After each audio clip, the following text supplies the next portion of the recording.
Eh bien salut tout le monde, j'espère que vous allez bien. Aujourd'hui on se fait un test, et pas n'importe quel test. La marque Tonor m'a envoyé son dernier micro, le Q9. Ça fait 2 semaines que je le teste, histoire de voir s'il est bien ou pas, et vraiment me faire une idée. Et je peux vous dire que j'ai vraiment une bonne idée en tête, et vous n'allez pas être déçus. Sachez que la marque Tonor m'a donné aucune indication, j'ai carte blanche. Donc un grand merci à Tonor de m'avoir refait confiance pour cette nouvelle vidéo. Maintenant, on va le découvrir ensemble.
Donc avant d'ouvrir la boîte, on va faire le tour du propriétaire. Donc vous voyez, la boîte est très sobre.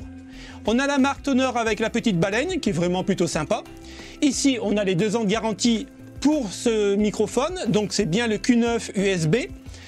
Ici, on va y retrouver bien sûr le support pour pouvoir contacter la marque si vous avez un souci ou si vous avez des questions. On y retrouve aussi le site internet. Là, vous avez le numéro de série du produit.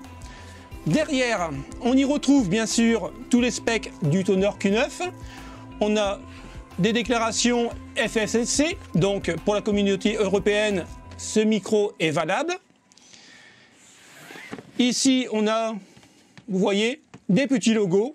Et maintenant, on va vraiment voir ce qu'il y a à l'intérieur. Alors pour l'ouvrir, hop, rien de plus simple. Et voici le Graal. Donc comme on peut voir déjà, il y a de la mousse de protection et ça c'est vraiment cool. Ça évite de bouger. Le micro, le pied et la petite bonnette. Bon, la petite bonnette, c'est pas très grave si elle est écrasée puisque vous voyez, si je mets mes doigts dedans, elle reprend sa forme initiale, donc sans aucun problème. Ici, on a le câble USB et à l'intérieur, il n'y a plus rien. Allez. Alors, on a le support du micro. Donc, je vais, vous voyez, vous pincez ici pour ouvrir. Vous placez le micro, vous relâchez et le micro, il tient. Donc, ça, c'est vraiment très cool.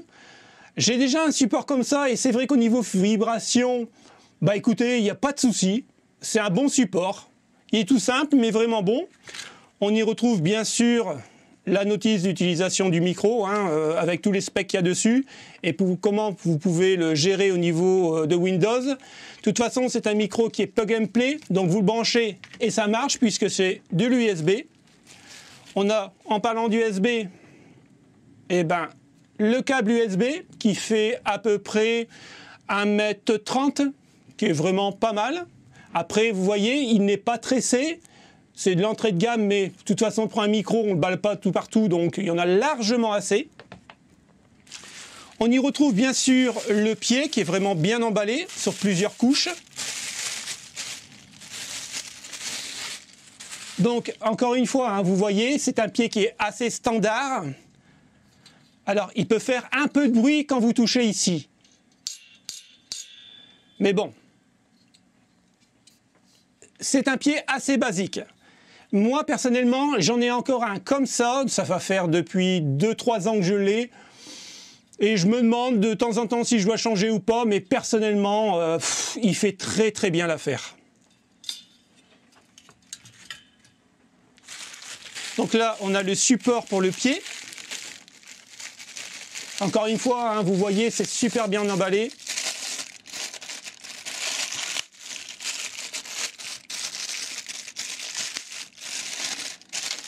Voilà. Donc ça va venir se fixer comme ça. Et ici, on va venir serrer la petite molette. Voilà. Et voilà, hein, il n'y a plus qu'à utiliser.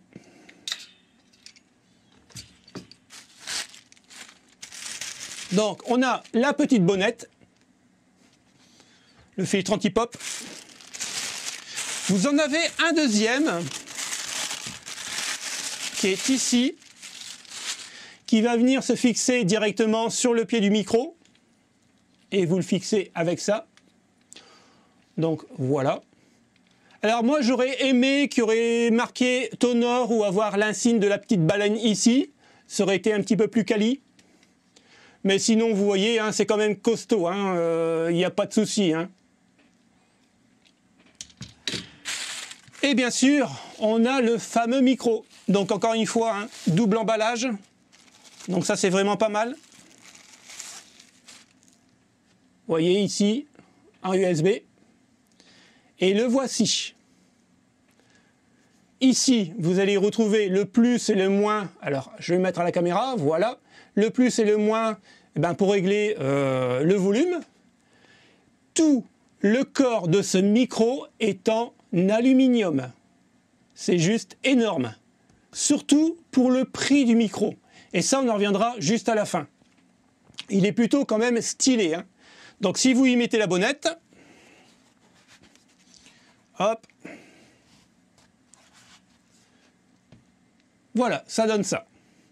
C'est plutôt assez cool. Et vous voyez, la bonnette revient à sa forme initiale. Il n'y a plus de problème. Alors, comme je vous l'ai dit, ce micro est complètement en aluminium. Il n'y a aucune partie plastique. Et comme je suis assez curieux, je me suis dit combien pèse ce micro.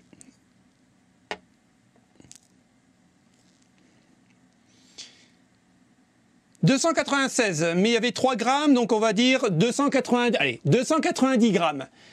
Eh bien, écoutez, pour un micro, on va dire d'entrée de gamme, c'est vraiment de la très bonne qualité. Et ça, je suis plutôt bluffé. Alors, pour ceux qui n'auraient jamais monté un micro, vous allez voir, c'est très très simple. Vous prenez votre pied de micro que je vous ai montré tout à l'heure. Ok, on a un petit trou et vous venez enserrer ici la petite patte. Après, vous serrez la petite monette pour éviter que ça bouge. Vous pourrez le positionner, bien sûr, dans la position que vous voulez. Voilà. Ici, vous venez mettre directement sur une planche en bois, vous le serrez et le pied micro va se retrouver à la verticale. Vous pourrez le bouger en tous les sens. Sur le pied micro, ici, une fois que vous avez trouvé votre position idéale, vous venez le serrer pour éviter qu'il retombe. Voilà. C'est beaucoup plus dur. Donc là, je vais l'ouvrir pour les besoins de la vidéo. Ici, pareil, vous pourrez mettre le micro dans la position que vous voulez. Une fois que vous avez trouvé votre position, vous allez venir le serrer.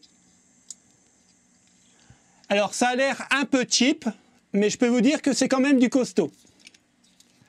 Donc, maintenant, on va installer le support micro. Donc, le voici. Et il se monte comme ça. Ou alors, vous pouvez le monter comme ça. Ça dépend. Il y a des gens qui le montent comme ça. Il y a des gens qui le montent comme ça. Moi, personnellement, j'aime bien le monter comme ça. Donc, on va reprendre le pied du micro. On va venir insérer. Ce qui est vraiment pas mal, c'est que vous voyez ici, pas besoin de rajouter une bague supplémentaire. C'est déjà prévu pour la connexion ici. On a juste à le visser.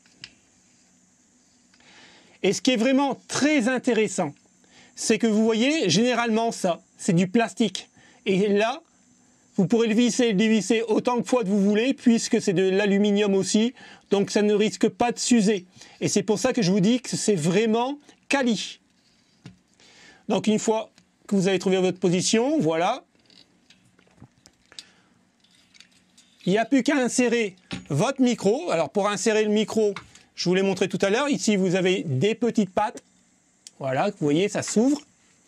Donc, on va venir mettre le micro. On vient pincer ici, ça s'ouvre et ça descend. Et positionnez bien, par contre, vous voyez, le plus et le moins pour pouvoir jouer au niveau du volume sonore. Et pas besoin d'aller plus bas. D'accord? Donc votre micro est positionné. Vous avez en option la bonnette. Elle n'est pas obligatoire. Après, ça dépend des goûts de chacun.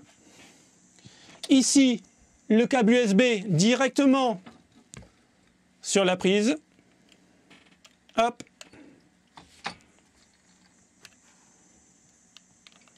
Voilà, dans le bon sens, tant qu'à faire.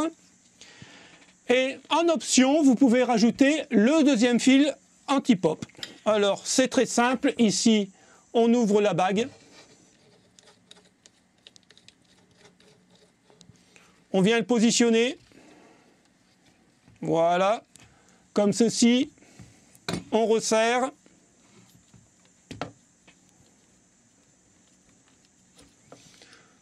Alors moi, personnellement, je ne l'utilise jamais. Je ne trouve pas grande différence. Je préfère la bonnette. Puis, bon, c'est beaucoup plus stylé. Mais par contre, vous voyez, vous avez le choix. Et là, vous allez venir mettre votre filtre anti-pop directement par-dessus. Hop. Voilà. En gros, ça donne ça. Vous voyez, c'est vraiment pas compliqué, hein. Maintenant, on passe au test. Comme vous pouvez voir, j'ai rangé mon XLR ici. J'ai mon micro, le K9, juste devant moi. Il est ici, je le montre à la caméra. Donc là, je l'ai mis en position vraiment en plus, donc vraiment en haute fréquence. Donc puisque j'ai un bouton plus et moins, je l'ai mis complètement à fond pour voir un peu ce que ça va donner. On va le comparer à mon Sony qui est juste ici, qui coûte quasiment 4 ou 5 fois plus cher. On verra bien la différence. Et bien sûr, je ne ferai aucun réglage au niveau des filtres. Je veux que vous entendiez vraiment la sortie brute de ma voix sans filtre. Comme ça, ça vous permet de faire vraiment une idée. Puisque si je rajouterais des filtres différents, selon les micros, ça reviendrait exactement au même que le Sony. Donc là, je vais vous lire un petit aperçu d'un l'Asus ROG Strix, le Scope RX, donc le nouveau clavier Asus en TKL. Et puis, je couperai, je mettrai du Sony, je mettrai du Q9. Comme ça, vous verrez un petit peu la différence entre les deux micros. Et vous allez voir, vous allez vraiment pas être déçus parce que ça fait 2 semaines que je tourne avec ce micro. Quasiment, hein, 1 semaine et demie, 2 semaines. Et en fait, vous ne vous êtes même pas aperçu que j'avais changé de micro et que j'utilisais plus mon XLR. Donc, on fait le test. Donc... Alors, car oui, malgré son nom Asus, laisse la possibilité de l'utiliser de la plus simple des manières et c'était salué, car ce n'est pas toujours le cas. Câble trop court ou autre. Côté design, on est assez proche des prédécesseurs, mais cette fois-ci avec la présence d'un repose-poignet extrêmement qualitatif. Effectivement, il est vraiment très très beau le repose-poignet. Le châssis en plastique gris surmonté d'une couche de métal brossé pour un rendu à la fois élégant et solide. On sent vraiment sous les doigts que cela respire la qualité. Donc voilà, vous voyez au niveau du test du micro du Q9, il est vraiment excellent. Moi je l'aime beaucoup. Et pour le prix, vous allez voir, c'est vraiment un très très bon achat. Bon les potes, maintenant qu'on a fait le test du micro, on va parler de la chose principale, le prix de ce micro. Et là, encore une fois, vous allez être agréablement surpris. Alors là, je suis sur Amazon, bien sûr, vous aurez les liens en description. On est bien sur le Q9, on retrouve exactement la même chose que dans le bundle.